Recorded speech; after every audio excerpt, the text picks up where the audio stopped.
शुरू अल्लाह के नाम से जो बड़ा दयावान और कृपाशील है। यहाँ मौजूद स्टेज पर मेरी सभी बहनें, अभी इससे पहले जो सिद्धि जौहरी सविता जी ने और दूसरी और बहनों ने अपने विचारों को व्यक्त किया। इसके अलावा यहाँ पर चक्रधारी दीदी चेयरपर्सन मौजूद हैं और हमारी हुसैन बहन और दीगर तमाम बहनों, आपके बीच सबसे पहले मैं सलाम पेश करती हूँ, आदाब आप सभी को। मैं सबसे पहले एक ईश्वर का शुक्र अदा करूँगी कि उसने मुझे पैदा किया इस धरती पर और एक इंसान के रूप में मुझे जन्म दिया। मैं आप सभी की बहुत आभारी हूँ कि यहाँ बुलाया, और महिलाओं की जो भूमिका है तहजीब और कल्चर को बचाने में, यानी जो टॉपिक है विमेन सेवियर ऑफ कल्चर, तो ये जो है बड़ा अच्छा टॉपिक है जिस पर बात करने का आपने हमें मौका दिया। प्यारी बहनों और भाइयों, इंसानी समाज के अस्तित्व के लिए और इसके विकास और तरक्की के लिए किसी भी विषय पर अगर हमें बात करनी हो या डिस्कशन करना हो तो वो पूरा हो ही नहीं सकता बगैर महिलाओं के, बगैर विमेंस के बात किए, बगैर औरतों के। उनको किनारे रखकर हम किसी हेल्दी समाज की कल्पना नहीं कर सकते, उसका तस्वर नहीं कर सकते। एक औरत जो है उसकी पवित्रता, सक्रियता, भूमिका, उसका एक्टिव रोल समाज में समाज को गरिमा प्रदान करता है, उसको एक बहुत ही अच्छा बनाता है, उसे डिग्निटी देता है, उसे विकार अता करता है और समाज के अंदर स्टेबिलिटी लाने के लिए जो है बहुत मददगार साबित होता है। इस सच्चाई के बावजूद हम देखते हैं कि आज इस न्याय को देने में, इस बात के लिए जो न्याय मिलना चाहिए था, जो लेडीज़ को, महिलाओं को, उसे देने में ये समाज नाकाम रहा है। आज भी इस एम्पावरमेंट के दौर में औरत को अपना एक बड़ा रोल प्ले करने के बाद भी वो मुकाम, वो प्लेस नहीं मिल सका समाज में। ये बहुत दुख की बात है। ईस्ट हो या वेस्ट, हर जगह औरतों के मामले में उसकी टैलेंट और उसकी जो है डिग्निटी जो है उसके अकॉर्डिंग उसे इंसाफ नहीं मिला। कहीं उसे घर से तो बाहर निकाला गया, जैसा कि अभी दीदी कह रही थी, लेकिन उसके बावजूद वेस्ट में आप देखिए कि औरत को आज़ादी का नारा दिया गया, उसे घर से बाहर निकाला गया, लेकिन उसके बावजूद समाज टूट रहे हैं, परिवार टूट रहे हैं, रिश्ते टूट रहे हैं। एक मौका मिला मुझे जर्मनी जाने का और मैं वहाँ रही। मैंने देखा बहुत सी बूढ़ी औरतें अपना वॉकर लेकर अकेली चली जा रही हैं, खुद ही सब्जियां और फल उसमें डाल रही हैं, खुद ही घर आकर उसको खा रही हैं, कभी रास्ते में किनारे बैठकर खाने लगते हैं। उनके वॉकर या उनके उस ट्रॉली को पकड़ने वाला भी कोई नहीं। मैं सफ़र कर रही थी, मेरे साथ ट्रेन बर्लिन से मैं आ रही थी वुपरटल, मेरे साथ ट्रेन में मेरा बेटा, मेरी बहू, मेरे हस्बैंड, मेरा पोता। एक जर्मन आदमी आकर मेरे बच्चे से कहने लगा कि तुम बहुत खुशनसीब हो कि तुम्हारे माँ बाप, तुम्हारी बीवी, तुम्हारा बेटा तुम्हारे साथ हैं, आज मेरे साथ कोई नहीं। तो ऐसा समाज जहाँ पर घर परिवार सब कुछ है, वहाँ पर बहुत ही ईमानदारी है, बहुत ही इज्जत है, एहतराम है इंसान का, किसी को कोई बुरी नज़र से नहीं देखता। बहुत कुछ अच्छा है जिसको हम सीख सकते हैं, जैसा कि हमारी दीदी ने कहा। लेकिन उसके बावजूद हम ये देखते हैं कि कहीं ना कहीं कोई कमी पाई जाती है। तो आज इस विषय पर बात करने के लिए कि औरत की क्या भूमिका है एक समाज को, एक कल्चर को बनाने में, ये बहुत ही अच्छी चीज़ है। और इसका एक्सप्लेनेशन अगर हम डिक्शनरी में देखें तो बहुत कुछ लिखा हुआ है। हम कहते हैं कि ये जो है औरत जो है वो कल्चर को कैसे बनाती है, तहजीब को कैसे बनाती है, या कल्चर क्या है। तो उसमें वहाँ ये बताते हैं कल्चर के बारे में कि collection of attitude, beliefs, moral values and practices and that define a group of society is known as culture, यानी ये कल्चर है। लेकिन इसके बावजूद जो समाज में इसी कल्चर को, इस तहजीब को, इस संस्कृति को बनाने में महिलाओं की जो भूमिका है उससे हम इनकार नहीं कर सकते। वही इसे बनाने वाली, उसे आगे ले जाने वाली, परंपराओं को संभालने वाली और उसके तमाम जो गुण हैं उसको लेकर चलने वाली महिलाएं ही होती हैं। कल्चर के बारे में, तहजीब के बारे में अगर हम देखें तो इंसान की पर्सनल लाइफ, उसकी इंडिविजुअल लाइफ कैसी हो, उसकी कलेक्टिव लाइफ कैसी हो, ये कल्चर की बुनियाद है कि इंडिविजुअल और कलेक्टिव, अकेला व्यक्तिगत और सामूहिक तौर पर, दोनों तौर पर हमें देखना चाहिए कि हमारी लाइफ कैसी है और उसको अभिव्यक्त करने का, उसका मैनिफेस्टेशन जो है वो क्या है। यानी हम देखते हैं कि इसके टॉप मोस्ट पर मॉरलिटी को हम लें अगर, कि मॉरल वैल्यूज इसको चलाने के लिए बहुत इंपॉर्टेंट रोल अदा करती हैं। उसे कैसे मैनेज किया जाए, सोसाइटी में न्याय कैसे दिया जाए, लोगों के साथ जो है उसको जस्टिस कैसे मिले, और उस कल्चर को प्रमोट करने में ये मॉरल वैल्यूज़ क्या रोल अदा करती हैं, इसको हमें देखना चाहिए। हर कल्चर में, हर तहजीब में, हर जगह की सभ्यता में वहाँ का खान पान, लिबास, नारी का जो औरतों का पहनावा है वो बहुत मेन रोल अदा करता है। जैसे हमारे यहाँ साड़ी है, शलवार कमीज़ है और इस तरह के कपड़े हैं जो ये हमारे कल्चर की पहचान है। फेस्टिवल्स हैं, त्योहार हैं जिसे हम मनाते हैं।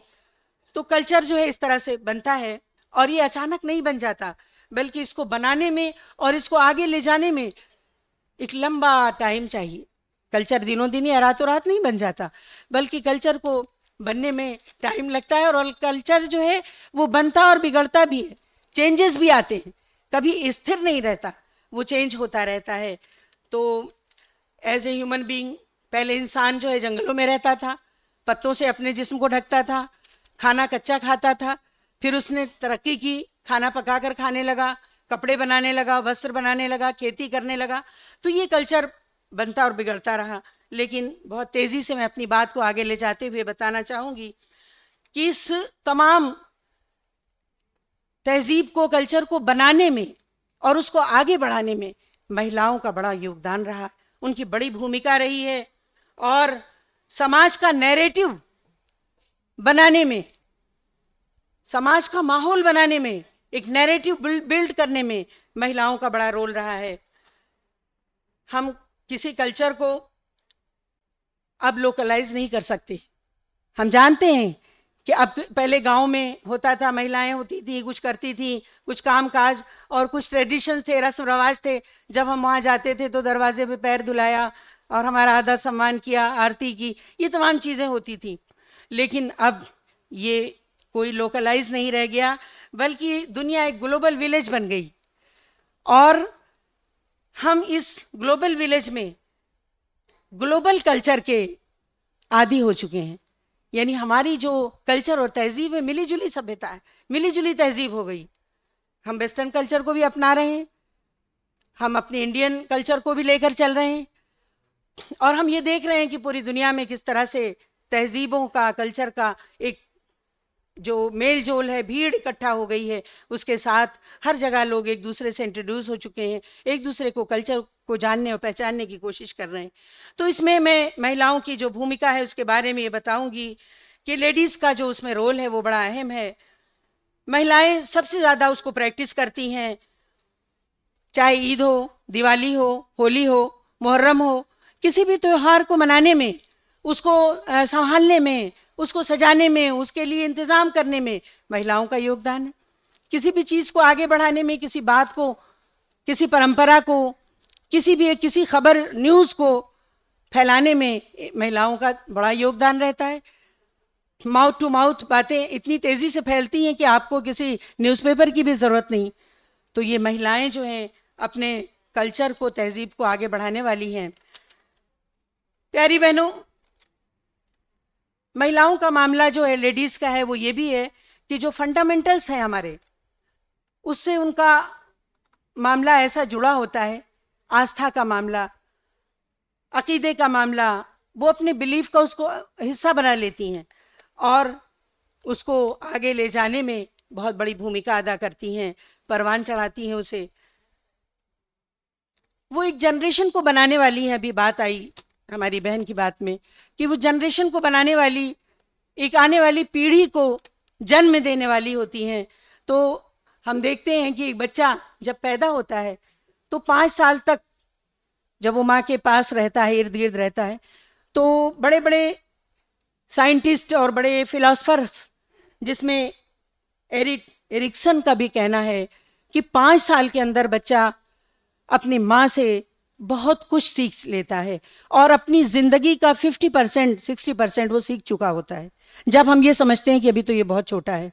और माँ उसके अंदर उस कल्चर को, अपनी तहजीब को, अपनी सभ्यता को ऐसे डाल देती है कि बड़ा होने के बाद अपने आप उस पर अमल करने लगता है, चलने लगता है।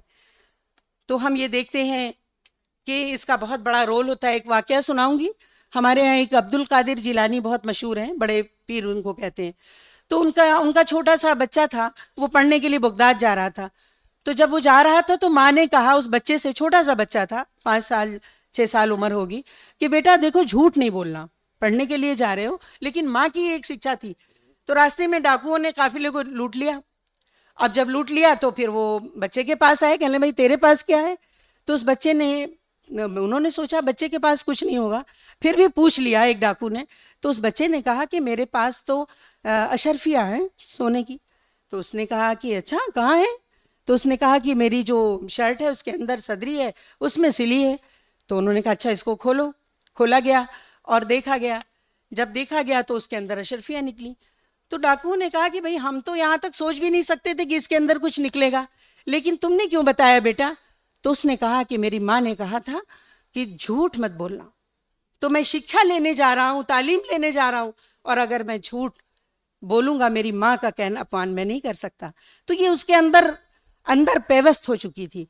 तो एक तहजीब, कल्चर में जो सभ्यता है, जो मॉरलिटी है, जो एजुकेशन है, उसको बच्चे के अंदर डालने वाली, उसको प्रमोट करने वाली, आगे बढ़ाने वाली कौन होती है? एक नारी होती है, महिला। और वो माँ के रूप में उसका जो दर्जा है, यानी माँ के रूप में उसका बहुत बड़ा दर्जा हर धर्म ने दिया है। हमारे यहाँ तो कहा गया 3 बार, पहली बार किसका है बड़ा ज्यादा अधिकार? माँ का, फिर दूसरी बार माँ का, फिर तीसरी बार माँ का, चौथा कंसोलेशन प्राइज बाप को मिला, चौथा दर्जा। 3 बार माँ को कहा गया कि तुम अपने माँ की सेवा करो और माँ तुम्हारे लिए, तो कंसोलेशन प्राइज मिला बाप को। तो बहरहाल बाप भी बहुत बड़ा रोल अदा करता है, लेकिन जाहिर सी बात है कि वो घर से बाहर रहता है। तो ये तमाम ट्रेडिशन को चलाने वाली, मॉरल वैल्यूज़ को बनाने वाली, सभ्यताओं को बनाने वाली, कल्चर और तहजीब को डेवलप करने वाली जो होती है वो लेडी होती है, महिला होती है। तो मैं ये कहना चाहूँगी कि कल्चर ऐसा ना हो, 2 मिनट में मैं अपनी बात 1 मिनट में पूरी करूंगी, कि कल्चर ऐसा ना हो क्या किसी कस्टम्स को, वैल्यूज को, किसी के कस्टम और वैल्यूज को, किसी की चीजों को किसी पर थोपा जाए जबरदस्ती। यानी तहजीबी जारहियत, जबरदस्ती किसी कल्चर को किसी पर लागू कर देना। तुम्हें अंग्रेजी बोलना ही है, तुम्हें ये करना ही है। पहले दिन से, आज बच्चा पैदा नहीं हुआ ABCD हम सिखा देते हैं, तो हम किसी कल्चर तहजीब को किसी पर थोप नहीं सकते। ये हमारे देश में जो कल्चर किसी पर थोपने का काम किया जा रहा है और ये इसको प्रमोट किया जा रहा है, इसको बढ़ावा मिल रहा है, इसे ठीक करने की ज़रूरत है, करेक्ट करने की ज़रूरत है। ये हमें फाशिज्म की तरफ ले जा रहा है। और ऐसा कल्चर जो हमें संविधान के ज़रिए, कॉन्स्टिट्यूशन के ज़रिए, हमारी पुरानी तमाम चीज़ों को, रिवायत को, परंपराओं को बाकी रखने के लिए हमें अधिकार देता है कि हम अपने कल्चर पर चलें, हम अपने तहजीब के साथ रहें। हमें कितना कपड़ा पहनना है, हमें कैसे रहना है, हमें क्या खाना है, ये सारी चीज़ें जो हमें मिली हुई हैं पैदाइशी तौर पर भी, हमारे पैदा करने वाले ने भी हमें दी हैं और हमारे कानून ने भी दी हैं। तो किसी कल्चर को किसी पर थोप देना, ज़बरदस्ती उस पर लागू कर देना, ये जो है तहजीबों का तसादुम है, ये ज़बरदस्ती है, ये एक तरह का गलत व्यवहार है जिसे ठीक करने की ज़रूरत है। और इसी तरह से नागरिकों के जो अधिकार हैं, लोगों के जो अधिकार हैं, पड़ोसियों का ध्यान रखना, अपने साथ के रहने वालों का ध्यान देना और सभी धर्मों का आदर सम्मान करना। मेरा धर्म बहुत अच्छा है, सामने वाले का नहीं है, ये गलत बात है। सभी का धर्म अच्छा है, सभी जगह संस्कार हैं, सभी को इज्जत देना और वन अप मैन रिलेशनशिप यानी वन अप मैनशिप जो है ये गलत चीज़ है। और बहुत सारी चीज़ें, अगर हम अपने धर्म की किसी अच्छी चीज़ को बताना चाह रहे हैं तो हमें अच्छे तत्वों को लाना चाहिए, हमें तर्क के साथ अपनी बात को रखना चाहिए। लेकिन किसी को नीचा दिखाकर किसी को ऊंचा दिखाना ये गलत बात है। इससे जो है किसी का कल्चर प्रमोट नहीं होगा, डेवलप नहीं होगा। और हमारे देश में जो एक ऐसी माहौल बनाया जा रहा है, ऐसी फिजा बनाई जा रही है जिससे माहौल पोल्यूटेड हो रहा है, तो हमें एक ये जो है सॉफ्ट पावर, इस देश का जो कल्चर रहा है उसको प्रमोट करने की ज़रूरत है। और ये जो हार्ड पावर है, ज़बरदस्ती वाला मामला है, उसे जो है हमें बचना चाहिए, उसे ठीक करना चाहिए। क्योंकि हमारे देश को अगर विश्व गुरु बनना है तो हमें इन तमाम चीज़ों का ध्यान रखना पड़ेगा और इसको जो है लाना पड़ेगा। इस्लाम में, इस्लामी कल्चर में सबसे ज़्यादा इस चीज़ की अहमियत है कि इंसान की जो डिग्निटी है, उसका जो वक़ार है, उसे बुलंद किया जाए, उसे जो है उसको इज़्ज़त दी जाए। और कहा गया कुरान में, वलक़द कर्रमना बनी आदम, हमने इंसान को एक बहुत बड़ा दर्जा दिया, उसे एक डिग्निटी दी, और उस डिग्निटी और वक़ार को ठेस नहीं पहुंचाना चाहिए। इसी बुनियाद पर जो कल्चर प्रमोट होगा वही पीसफुल माहौल को बनाने में हमारा साथ देगा और वही हमारे लिए फ़ायदेमंद होगा। Thank you very much.